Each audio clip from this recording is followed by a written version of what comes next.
Well, welcome everybody. Thanks for joining us for this first MTHFR webinar.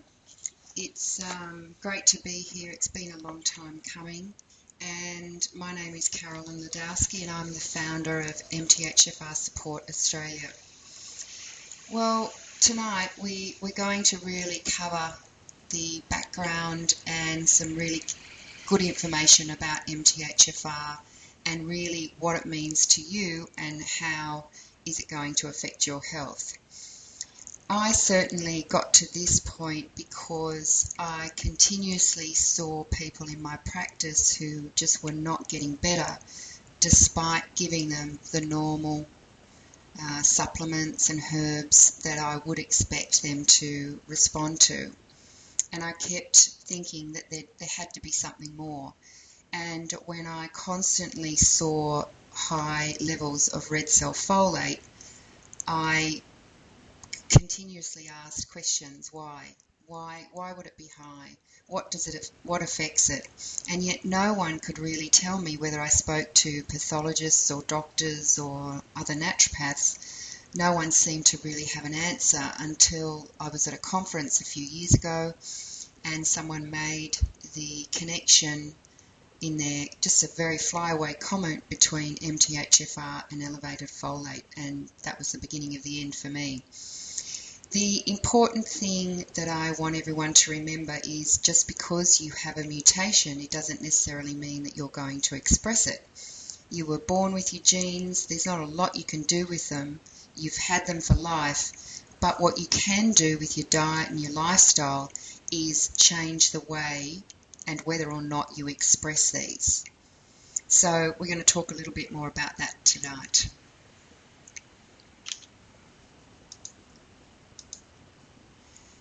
So MTHFR Support Australia was really set up so that people in Australia who had either heard of MTHFR or knew that they had MTHFR had a place to go. We are so far behind the States in terms of how we're addressing this, and as you would all know, those of you that do have MTHFR, there's not a lot of people who understand the full complexities of it, nor what to do with patients once they've actually got the stamp of yes, you've got MTHFR. So we plan with our Facebook page and through our website is to provide you with continuing education throughout the year, and we will be having monthly webinars, whether that be on pregnancy or fat metabolism or high cholesterol. We'll be giving you information as the year goes on. So we're going to talk about how it affects your health, and one of the key things that I want to look at is methylation, because MTHFR is an integral part of methylation. And so when we're talking about, you'll hear me constantly talking about methylation and how it affects it, but we really need to understand the methylation cycle in general because it has such a huge impact on your health. And methylation, all we're talking about a methyl group as being, you can see there on the right hand side, it's one carbon atom surrounded by 3 hydrogen atoms. And this methyl group is then created, but it's transferred to other areas of the body that can use that methyl group. They grab that methyl group and go, thanks very much, I can now activate. So methyl groups are on-off switches of the cell's activity.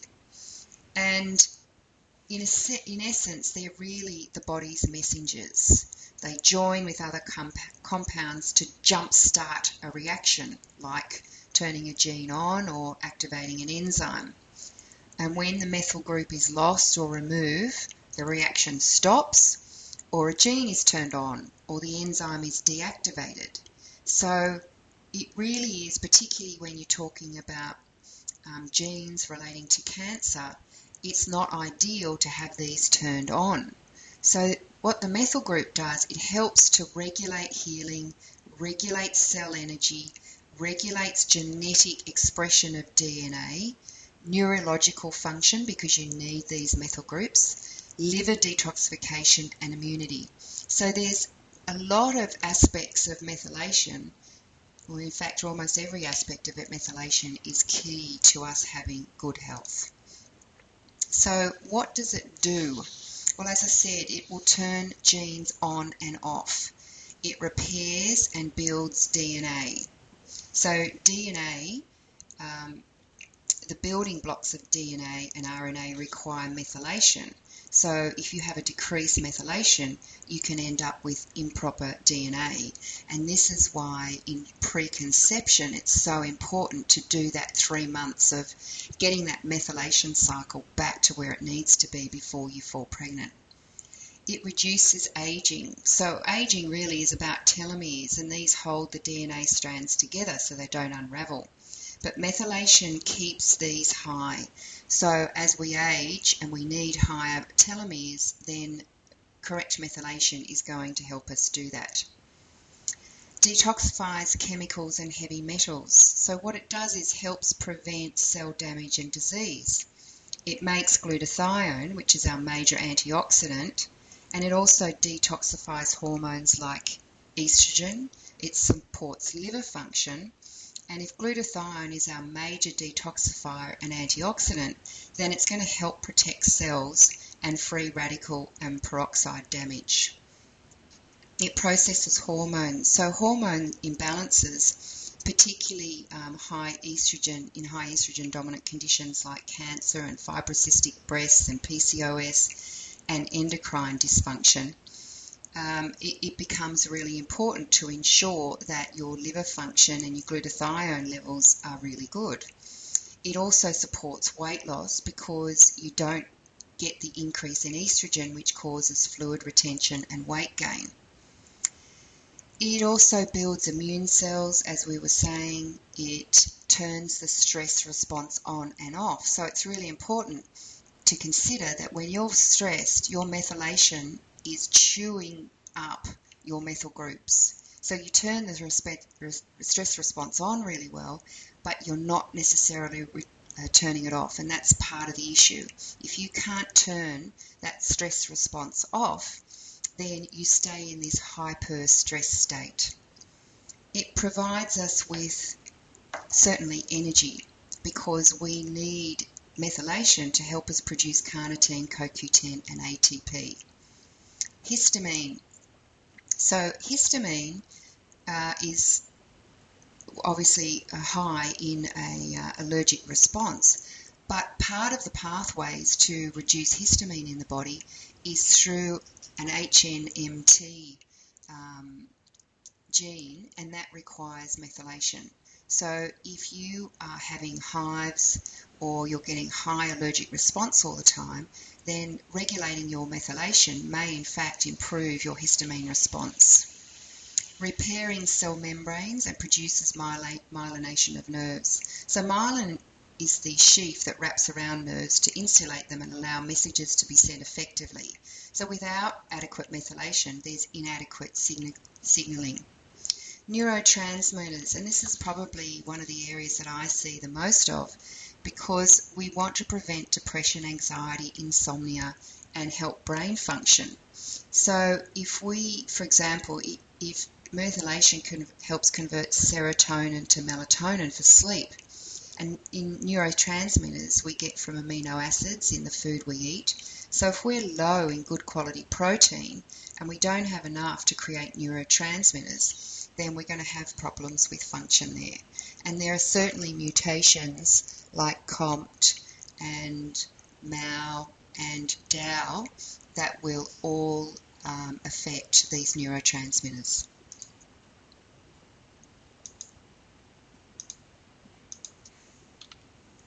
So let's look at the things that affect methylation. So certainly environmental toxins, and this is a big one, because if we consider that when your methylation cycle isn't the way that it needs to be, and therefore your liver function is not as good as it should be, you're going to have problems getting rid of pollution and bisphenol A. We can't do a lot about pollution, it's there in our environment, However, we want to have a really good functioning liver to help us get rid of these toxins. Bisphenol A is a chemical found in most plastics, and it blocks methylation. A study with mice showed that it actually made them obese. It also affects the brain and has been linked to autism, and it affects sperm. So it's really important that we know that your liver function is optimal. Chemicals and heavy metals, particularly lead and mercury, we know that methylation is required to detoxify these, so if they build up, then that creates further issues. Stress, as I said, it's really important because methyl groups are chewed up when we're very stressed, and the body prioritises what it does with methyl groups. So if methyl groups are in short supply, the body determines what functions get the molecules and what don't. The top priority for methyl donors goes to stress response. So if the body's using millions of methyl groups to turn the stress response on, then it needs the same to turn it off. But if we don't have enough methyl groups, we stay in that hyper-stressed response. Medications. So there's quite a few medications that will actually deplete folate and deplete your methyl groups, and we will put a list of those up on the website, particularly antacids and methotrexate. Aging, as we said, methyl groups decline with age, and therefore a lack of methyl groups will accelerate aging and cognitive decline. And diet. So it's really important that we support methylation through lots of uncooked leafy green vegetables, and if you do have an MTHFR mutation, then being dairy and gluten-free is vitally important. And alcohol. Obviously, alcohol depletes your B vitamins, all of your B vitamins. So if you are regularly drinking alcohol and you have MTHFR mutations, you've got to ensure that your B status is as good as it can be. So if we look at this pretty frightening chart here, we look at all the conditions that in the research have been associated with undermethylation. There's a really big group there, and I'm sure most people can relate to this. And if we look at, for example, with the first one, the huge amount of kids nowadays that are being diagnosed with ADD and ADHD and being put on medication. And if we consider that that can be hugely affected with methylation, then perhaps all these kids out there, or a lot of them on Ritalin, if we can just balance this methylation and check them for MTHFR, then perhaps the issue wouldn't be as big as it is. So in time, on our website, we will go through most of these conditions and give you information on them. So make sure you keep an eye on those. So how methyl groups are produced, and I guess the key thing that I want you to understand here is that you can see MTHFR is in the middle, and yes, it's a small part of methylation. This is the methylation cycle. Here we've got the folate cycle, here we've got the methionine cycle, the CBS pathway, which is the transsulfuration pathway. Here we've got the nitric oxide and urea cycle, and here's the Krebs cycle for energy. And these all interrelate. So yes, we're saying MTHFR is a vitally important part of this, but it's not the only part. And all these in these coloured boxes are various mutations that will affect the methylation cycle.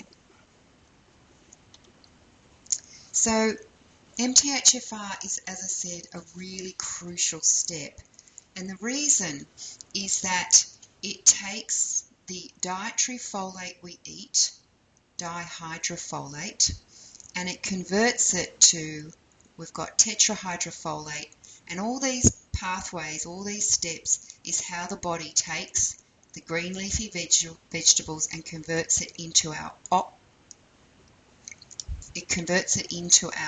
active 5-methyl tetrahydrofolate, which is our active vitamin B. And you can see here that this second step is the MTHFR enzyme.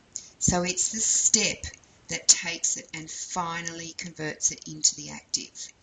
MTHFR stands for methylene tetrahydrofolate reductase, and it's an enzyme that converts 5,10-methylene tetrahydrofolate into the active. So that's really what we're talking about.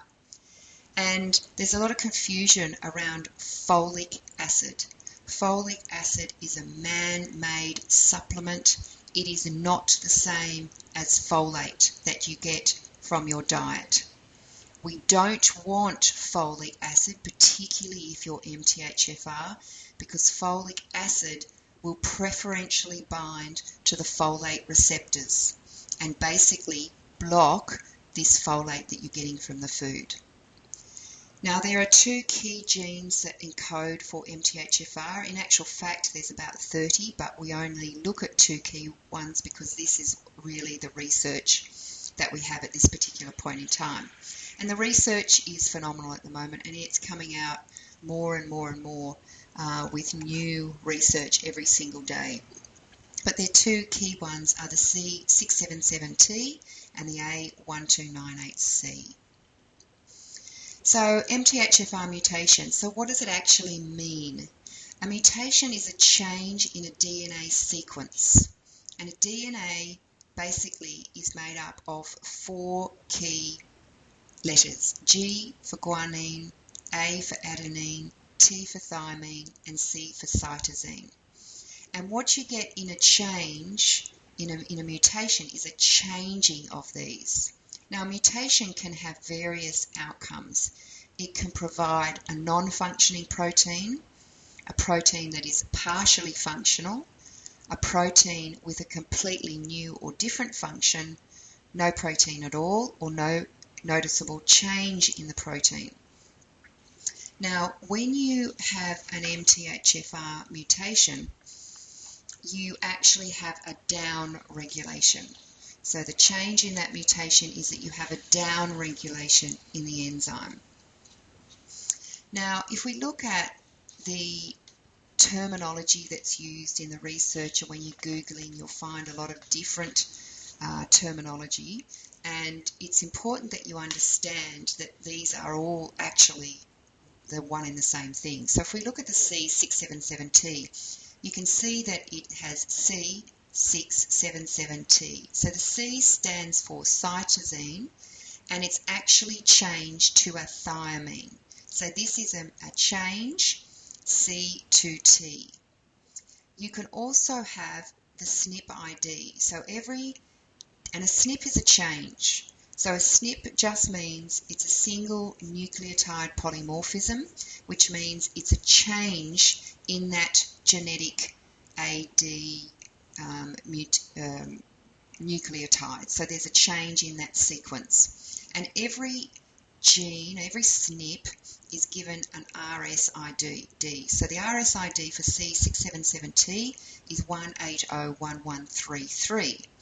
It can also be written as the amino acid change. So, for example, MTHFR A222V is the amino acid change from A to V. It all means the same thing, and it all means C677T. If you want to actually look up more of this information, genecards.org is a great place to start, and it really does give you a lot of information. And basically, when we have a shape change, which is caused by a mutation, it usually means that there's a change in function. So let's have a look at MTHFR genes and how you read the results. So you will have seen in your reports that you will either be heterozygous or homozygous.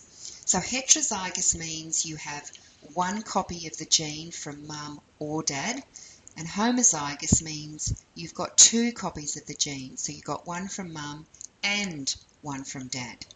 So as I said, the 677T is a down regulation of the enzyme, and these estimates are rough. There's still not definitive research, and it does change almost with every report you read. However, we can gain from a lot of this research that if you have a C677T heterozygous mutation, you have roughly a 30 to 40% loss of function. So in that graph that we went back before, that second last step is reduced by 30 to 40%. In the C677T homozygous, it's a much, much higher. So we're talking about 60 to 70% loss of function. With the A1298C heterozygous, we know that there is a loss of function, but the percentage we just don't know exactly.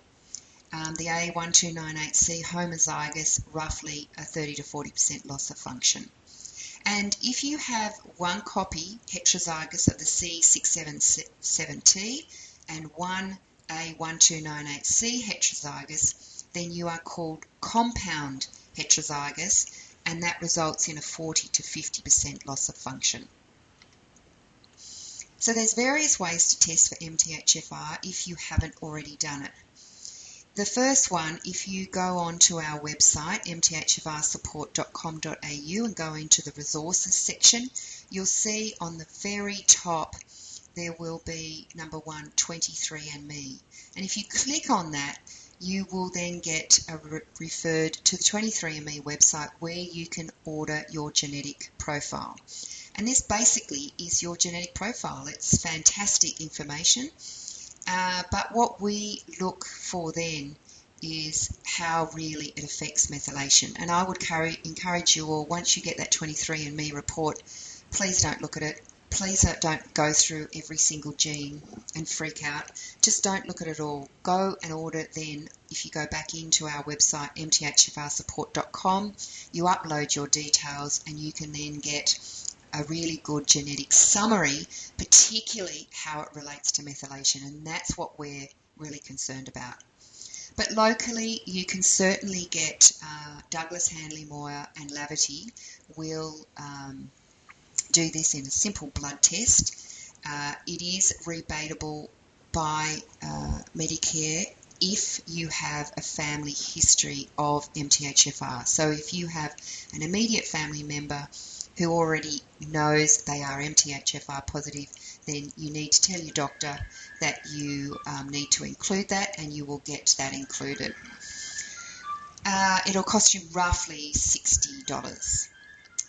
But if you have MTHFR and you've tried methylfolate and you don't really have a good reaction, then you certainly need to do the 23andMe because it gives you a lot more information. And beyond homocysteine there, I just wanted to point out that certainly with the medical fraternity right now, the current stance in Australia is if you do not have elevated homocysteine and you don't have the C677T, it's irrelevant. And I really want to stress that this is not the case. And unfortunately, when I spoke to a couple of doctors about this, they did show me their research that they're citing, and a lot of it is 10 years old. And the research that has come out regarding MTHFR in the last year or so is just phenomenal. So it is not just about homocysteine. If you have MTHFR and your homocysteine is not elevated, then there's other things going on. If you are still ill, there are other things going on with the methylation cycle, and that then needs to be a priority for you. So you know that you've got MTHFR, and the first thing that most people in Australia will do is say, take your methylfolate. And look, for some people who aren't particularly ill and are just a bit fatigued, this will work brilliantly. But for the majority of people who are really, really ill, the last thing you want to do is give them methylfolate, because usually it's the other genes in this pathway that are going to be affecting you.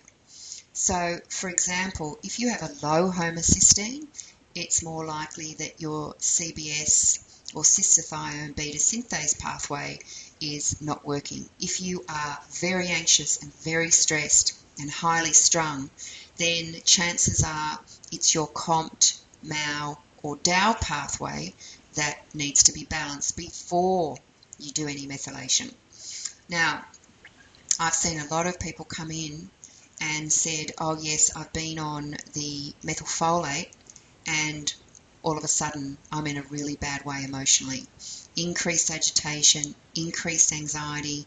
I've had people in here suicidal. And you can counterbalance that pretty quickly within a couple of hours, but you have to be very, very careful. So if any of you are on methylfolate, or any practitioners are just automatically giving methylfolate, you must start with a precautionary list of symptoms and say, if you experience any increased agitation, increased anxiety, change in sleep patterns, suicidal, mood drops suddenly, increased fatigue, muscle aches and pains, you must stop the methylfolate immediately and contact your practitioner, because you should not be on it. So very, very, very important. Please remember that, practitioners. Don't just willy-nilly give methylfolate and send your patients away. So, as I've been saying, that MTHFR is absolutely crucial because it's this folate pathway that is creating your methyl group. But if you don't have enough B12 in here, or you have mutations in either of these, then this methyl group is not going to be transferred into the methionine pathway. If you have issues in the CBS, you could have low homocysteine, which means homocysteine is being exited from the body far, far too quickly. Some people in their CBS will have very high ammonia, very high taurine. This will then can affect their urea cycle, particularly with the nitric oxide synthase if they've got a mutation there, which means ammonia isn't being exited from the body. And it can create quite toxic levels neurologically. Obviously 1298C is going to affect your tetrabiopterin, and this feeds into your neurotransmitters. So here you see the MAO and the COMT pathways that I've been talking about. So yes, we've got to put this all into perspective. MTHFR is very important, but in the scheme of things, we've got to look at it in relation to all the other pathways. So what action steps can you take, particularly for balancing methylation? So as I said earlier, you must try and avoid folic acid. Folic acid is not the same as folate that you eat. You need to read all the labels. Now, unfortunately, in Australia, like many other countries, all commercial breads must be, by law, supplemented with folic acid. So if you have an MTHFR mutation, you should not be having commercial bread. We have a list on our website of the bakeries that do not bake with folic acid. Sonoma is one of them. And most of the gluten-free, well, not most, some of the gluten-free do not, but you do need to read the labels because it's an option. So basically the ruling says that commercial breads must, but any non-commercial breads that might be specialised, it's up to the manufacturer. So read labels and avoid folic acid. Always look at your supplements because most supplements in Australia will have folic acid. Increase your natural folate containing foods. So it's really uncooked leafy greens that we're talking about. So your baby spinach, lots of salads, making sure you have a lot of those, and legumes. Avoid the allergenic foods, gluten, dairy and soy. They are going to have an impact on your immune system, and particularly with the dairy, if you have a CBS mutation pathway, it will affect that even more. Avoid inflammatory foods. So like any good diet, we want to be avoiding processed foods and refined carbohydrates, sugar and additives, particularly if you are more hyper, then the sugar obviously is not going to be good. Any little kids with ADD certainly will know that they can't really have the additives and the sugar. So having as low inflammatory foods as possible, the better. Reducing exposure to toxins and chemicals, as we said, the bisphenol A, making sure that you're using lots of great natural household cleaning products and natural makeup. We will be putting up on the website some handouts for you so you can download these with some recommended products. Increased colourful veggies, obviously antioxidant and detoxification support is really important, supporting that liver. Be careful, don't go on any radical liver detoxification diets if you're MTHFR and you're not feeling well, because this will make you feel worse. If you need to detox, then you need to do it in a very, very gentle, safe way. Stress management. So if you are highly, highly stressed and you know that you're chewing through your methyl groups, then you've got to take steps to reduce this stress. And whether that be yoga or meditation or literally changing your job, you need to look at ways that you can de-stress. Obviously avoid smoking and passive smoking and reduce or eliminate alcohol. If you're very ill and you are not feeling well at all, then avoiding alcohol will just stop you burning through a lot of those that folate that you're getting on all your Bs. So that's crucially important. So that's all we've got tonight. Thank you, and we're going to take a couple of questions now. And if you want any further information, please contact us. The details are on the screen. We see people all day, every day, and one of the key things that I just want people to realise is that, and I just want to stress, is just because you have an MTHFR mutation does not mean that you necessarily express it. Most of the people that come and see me are very ill, and so they are definitely expressing it, and they're expressing other areas around the pathway, the methylation pathway. But don't panic. If you have MTHFR, don't panic.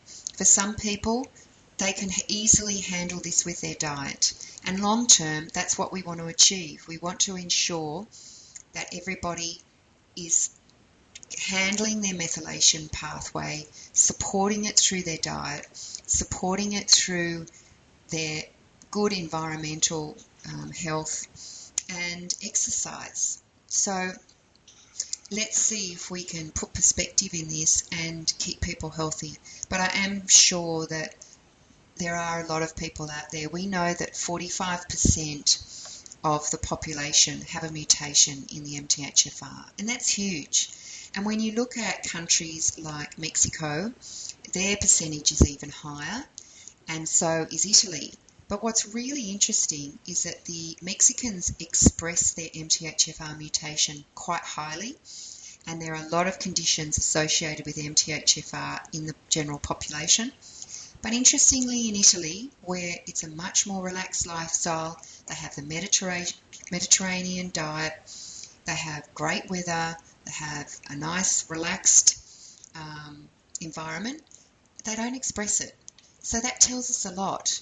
They don't express it nearly as much as the Mexicans, yet they have similar rates of MTHFR in the population. So I think that's a really good thing to go away with and to remember. So, okay, we've got a couple of questions that have come in tonight. Let me just see. So this first one, does having an MTHFR mutation mean I will get high homocysteine and then therefore end up with cardiovascular disease?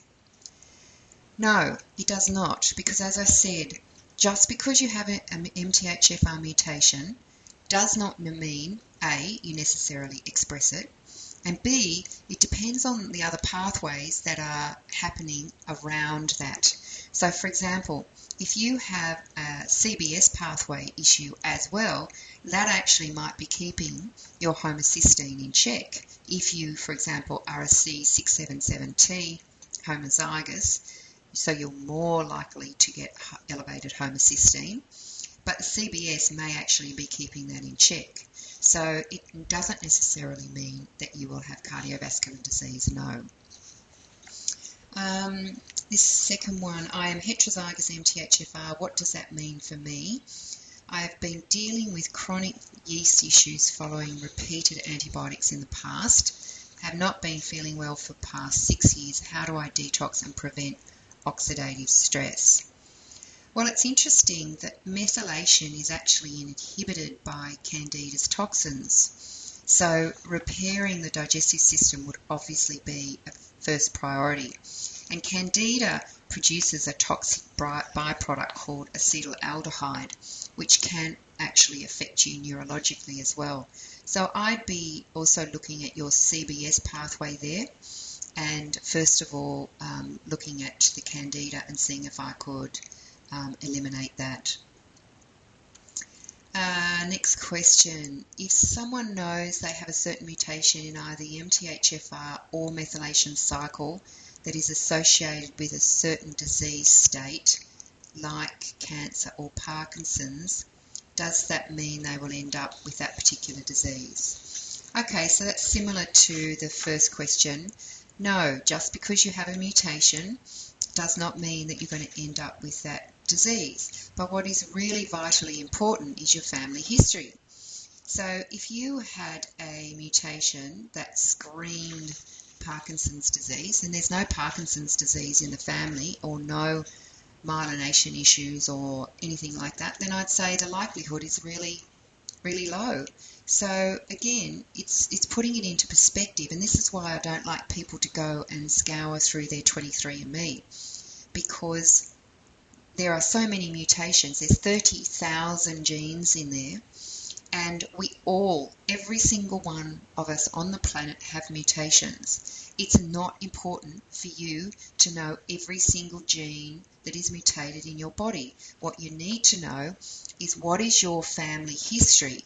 For example, if you have a family history whereby every male relative dropped dead of a heart attack by the age of 35, then I'd be looking at MTHFR, I'd be looking at homocysteine levels, and I'd be looking at cardiovascular system, liver detoxification. I'd be looking at everything to ensure that you didn't follow that pathway, because in that instance there's a genetic reason that you would be following in their footsteps. So certainly it doesn't necessarily mean it, but family history is a real key. Another question, for someone who has multiple illnesses and a long history of chronic health conditions and have tried every supplement and therapy under the sun and know they have MTHFR, where do they start? So I would start with 23andMe. I would actually find out what other elements of the pathway are affecting you and put that all into perspective. You can't do it just knowing about MTHFR. And I would probably say in that instance, then MTHFR is the least of your worries, and you'd be looking at leaving that almost till last. Another question, can you buy methylfolate in Australia? No, unfortunately, thanks to the TGA, it is not registered in Australia as yet. It's registered pretty well in every other country in the world. Unfortunately, we don't have access to that, so it's a bit of a shame. But we're hoping that in the future that will change. Next question. I'm taking methylfolate and methylcobalamin as I found out I have MTHFR mutation, but I am not feeling any better. In fact, I'm feeling worse. Okay, so what I would say there is that you've got other issues around that methylation cycle, and often it can be the lack of B12, and methylcobalamin is a methylated B12, and it just may mean that you need to look at the sort of B12 that you're taking. So not necessarily a methyl B, but you might need a hydroxy B, or you may need an adenosine B or a liposomal B, depending on other mutations around that. I think we've got time for a couple more. If I'm planning to start a family soon, should I or my partner be tested? Absolutely, categorically, yes. Every single person who is planning to start a family, they must know whether or not they have this MTHFR mutation. and they need to support that for the 3 months prior to falling pregnant. Both of you, not just one. I think people forget that a baby is made up of 50% from the mum and the dad, genes from mum and dad, egg from mum, sperm from dad. We absolutely have to ensure that methylation on both sides is optimal. Can I get, the next question, last question, can I get my kids tested? Yes, you absolutely can. And I would say if you know that you are MTHFR homozygous and your kids are not showing any signs or symptoms of anxiety, ADD, anything that you may expect, then just ensure that they've got we've got quite a good green formula, powdered green formula here, which is, I think, fantastic for the kids to get started on early. There are some kids multivitamins that you can buy that will support MTHFR. So I would, unless your kids are expressing and you know that they've got issues around behaviour or anxiety or depression or something like that, I would just say make sure you're getting some good leafies into their diet. But you can test this. You can easily test it through a blood test if you want to. And they will also do the 23andMe test, which is a saliva collection. So thank you, everybody. It's been fantastic to speak to you. We will definitely be launching some new ones. In fact, our May webinar will be on pregnancy, so make sure you keep up to date with that. Thanks very much, and I look forward to speaking to you again soon. Goodbye.